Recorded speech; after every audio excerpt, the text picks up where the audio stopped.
पाकिस्तान के अवाम बांग्लादेश के साथ खड़े हैं। बानी पीटीआई ने शेख मुजीब को हीरो बनाया, अपना मवासला शेख मुजीब से किया। यूटर्न लेना बानी पीटीआई का वतीरा है।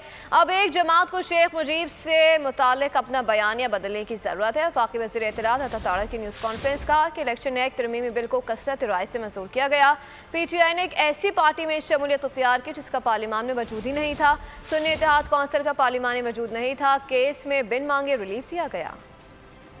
के हवाले से आइन और कानून बिल्कुल वाज़ेह है कि फ्लोर क्रॉसिंग नहीं हो सकती। सुप्रीम कोर्ट के 2 ऑनरेबल जजेस ने बड़े ही पर्टिनेंट सवालात उठाए। 15 दिन गुजर गए, तफसीली फैसला जारी अक्सरियत की तरफ से क्यों नहीं किया जा रहा। एक ऐसी पार्टी आप ज्वाइन करें जिसका वजूद नहीं है पार्लियामान में और कहें मुतनासिब नुमाइंदगी के फॉर्मूले के तहत हमें सीटें भी दी जाएं, तो ये किस तरह का इंसाफ है और ये किस तरह की बात है। जो पाकिस्तानी हुकूमत है, पाकिस्तानी अवाम है, हम बांग्लादेश की अवाम के साथ खड़े हैं। बानी चेयरमैन पीटीआई ने शेख मुजीब को एक हीरो के तौर पे पोर्ट्रे किया।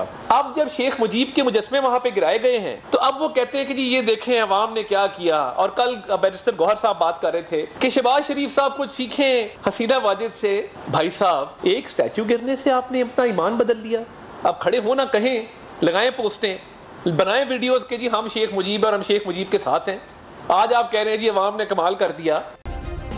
सब्सक्राइब करें और बेल दबाएं ताकि कोई खबर रह न जाए।